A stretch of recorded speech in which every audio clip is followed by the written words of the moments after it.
The Snow Queen. By Hans Christian Andersen.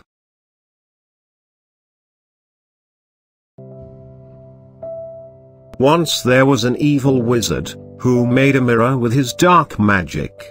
If anything good or beautiful was put in front of the mirror, the reflection that showed back was only rotten and grey. The wizard laughed. He wanted to show his evil mirror to the whole world. He took it and flew up high into the sky. He flew so fast that the mirror started to shake.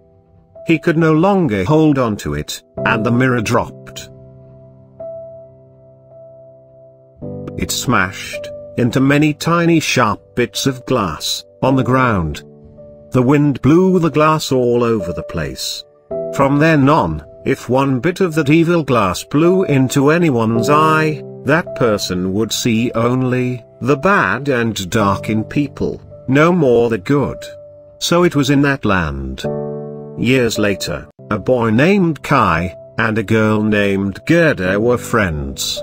They lived next door to each other. Both of them had their bedrooms in the attic. When they opened their attic windows, they were so close, they could reach out and touch fingers. An old gutter ran between the two roofs. In the gutter where water ran through, the families had planted a garden, with vegetables and roses. It was like Kai and Gerda's very own garden. Kai and Gerda's families were poor. There were no toys to play with. But they did not mind. They played in their garden on the roof, and were happy. One day, Gerda and Kai were on the roof, weeding the garden. All of a sudden, a gust of wind blew by. It blew a sharp bit of that evil glass right into Kai's eye. He stood up, stepping on the roses. "I do not want to weed this stupid garden anymore," he said. "Okay," said Gerda. "Do you know you're stepping on the roses? How about a clapping game?" But Kai cried out, "I don't care if I step on all the roses. And I never want to play with you, Gerda. Ever again." The next day, Kai took his sled into town. That sled was so slow. A big white sleigh was coming down the road very fast. The sleigh came close to Kai, and as it did, it slowed down just a bit. Kai had an idea. He quickly tied the rope of his sled onto the back of the sleigh. Now he could ride behind on his sled. But what Kai did not know is that driving the sleigh was the evil Snow Queen. The Snow Queen, in her white fur coat, had known very well that Kai was on the road. She had slowed down her sleigh when she got closer, to give him a chance to tie on the rope. She did not turn around to look. She knew that Kai was speeding along behind her. Soon he would be near frozen with cold. Then, she knew it would be easy to make him hers. The Snow Queen drove on. When she knew Kai must be bitter cold, she stopped the sleigh. She went up to the boy.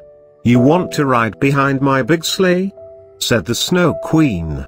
"I can make it so you do not feel the cold." Kai shivered. "I will give you one kiss on your cheek. Then you will no longer feel cold." Kai nodded. She kissed him on the cheek. He no longer felt cold. "Now, one more kiss," said the Snow Queen. "With this one, you will forget all about Gerda and your family." Before Kai could say anything, the Snow Queen had kissed the other cheek. She laughed and said, "If I kissed you a third time on your forehead, you would die. But I have things for you to do for me back at my palace." Then she got into her sleigh and drove on. Kai did not return home that day, or the day after that. You can imagine how upset everyone was. They said poor Kai must have drowned in the river. Gerda ran down to the river. She called out to the waters rushing by, "Is it true?" The river would not say. Gerda took off her red shoes, and held them up. She said she would throw her red shoes into the river, if only the river would give back Kai. But the river would not let her throw in the shoes. And that is how Gerda knew that he must not be under the water. But where was he? Gerda went many places, looking for Kai. She went to see a witch. The witch tried to trick Gerda into staying with her forever. Gerda ran out very fast, just in time. Then she met a crow. The crow told Gerda that to find Kai, she must go to the palace of a princess. So off went Gerda to the palace of the princess. She did not know anything about Kai. But she gave Gerda warm clothes, and a beautiful coach she could ride on her way. Gerda was riding her coach, when a band of robbers jumped up from behind. The robbers were led by a robber girl. The robber girl made Gerda go into the back of the coach. Then she took the reins. And Gerda was her prisoner. Poor Gerda. She had lost her coach. She was a prisoner. And she had no more clue than ever where to find Kai. The robber girl took Gerda back to the house where she lived. Gerda must sleep in the barn, in a corner next to a reindeer. When the robber girl had left, Gerda cried out, "Oh Kai, where are you?" Two white dove birds up high, in the loft of the barn, heard her cry. Said one dove to her, "We remember seeing that boy Kai you speak of." "You do?" said Gerda. "What a sad day that was," said the other dove. "That was when the Snow Queen drove by on her sleigh. The boy Kai was riding behind on his sled, very fast. We were sitting in our nest," said the first dove. "When that evil Snow Queen passed by, she turned and breathed on us." The dove could not finish, and the other one said, "Only my brother and I lived after that." "How terrible. I am so sorry for you," said Gerda. "But you saw my dear Kai? Where was the sleigh headed?"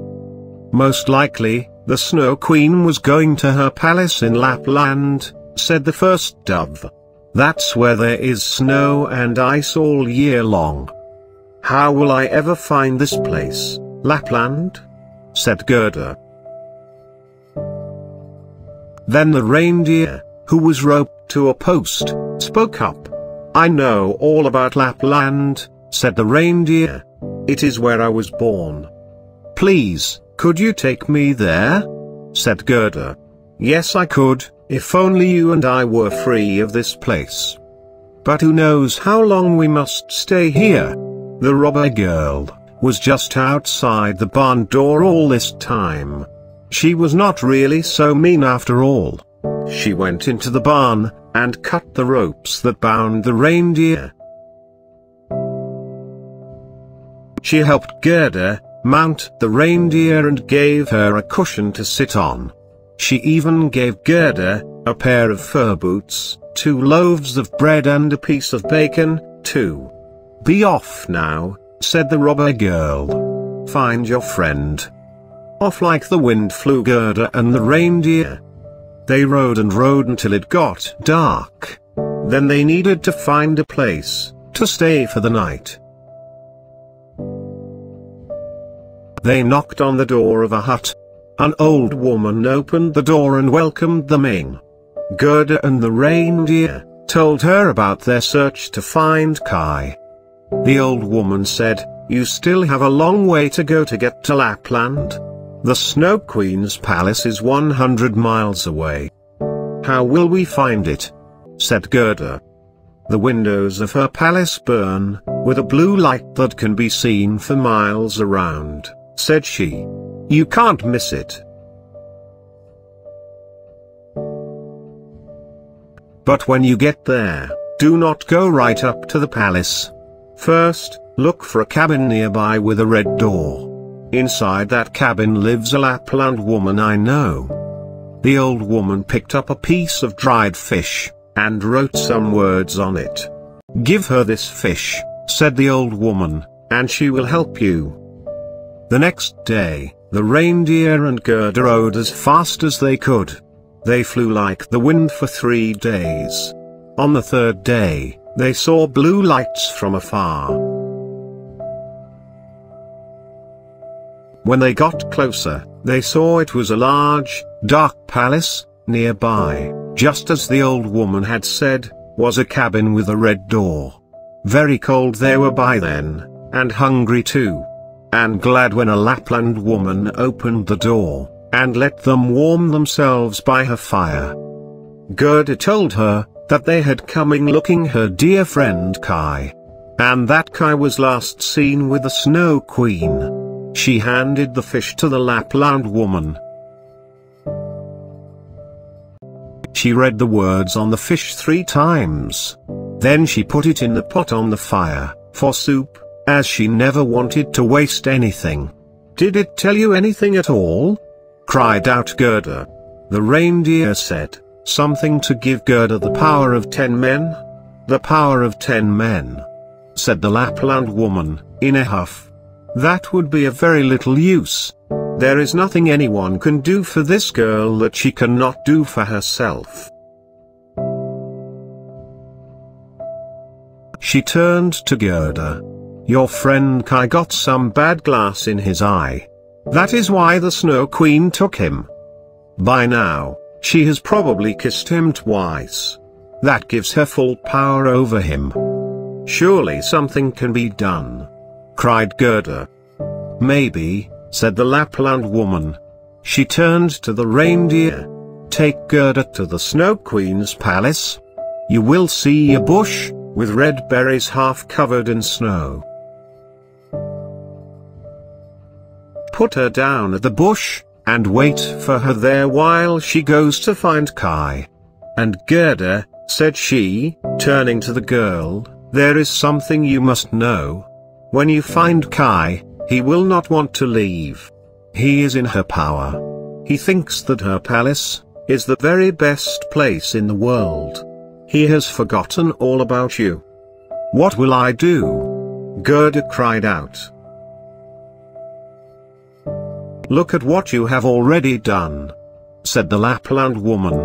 "Look at how far you have already come." And so Gerda mounted the reindeer, and off they went. "Oh, no," said Gerda after the cabin was no longer in sight. "I left my fur boots behind." But there was no time to go back. So on they went. At the bush with red berries, Gerda climbed off the reindeer.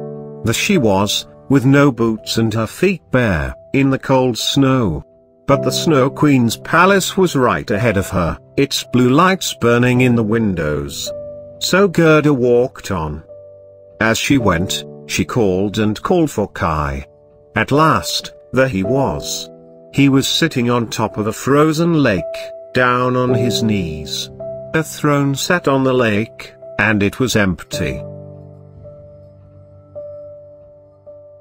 The Snow Queen had given Kai a job of setting pieces of ice into words. Other pieces of ice he must make into numbers. For this frozen lake was the Lake of Reason. And the throne was the very throne of the Snow Queen. "Kai!" called Gerda. But he did not look up. Kai's skin was dark blue, as if he was frozen. He had so little feeling left. He did not even notice the cold anymore. The Snow Queen was away and Kai was busy with his task, working on the frozen lake. He moved one piece of ice here, and another there, making the words and numbers. "Kai!" called Gerda again. Still, Kai did not look up. Gerda ran right up to his face.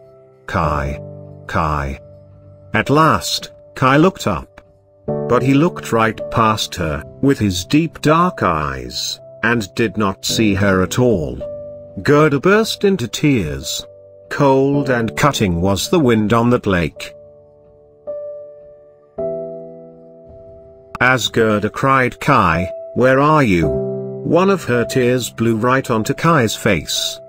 The tear burned his face, until his whole face felt hot. Then Kai, too, was crying. "Gerda," said Kai, "is that you?" Kai shivered. He cried with joy, for the evil bit of glass was washed from his eye. Kai took Gerda's hands. Though they were both frozen cold, each of them felt warm inside. Gerda and Kai walked hand in hand back to the bush with the red berries, where the reindeer waited. As they walked, the sun came out and warmed and dried them. The wind stopped, and birds started to chirp. Before they knew it, there was the reindeer in front of them. The reindeer took them back to the first old woman, who gave Gerda a new pair of fur boots. Each of them got a fur hat, too. As the reindeer carried them on the long road back home, who came along the road but the robber girl? She was riding the coach she had taken from Gerda, but Gerda was glad to see her, just the same. The robber girl said to Gerda, "So this is the friend you traveled all the way across the world to save. I hope he was worth it." They all smiled. The robber girl said they should hop on her sleigh, and she would give them a lift home. By the time they finally got home, it was summertime. Much to their surprise, they were all grown up. In the years that came to be, Gerda and Kai stayed the best of friends. There were no more adventures with the Snow Queen or the cold frozen north, and each lived a quiet life. But they knew deep down that no matter what, they would always look out for each other. Thanks for watching. Please do subscribe for more stories. Bye bye and have a precious day.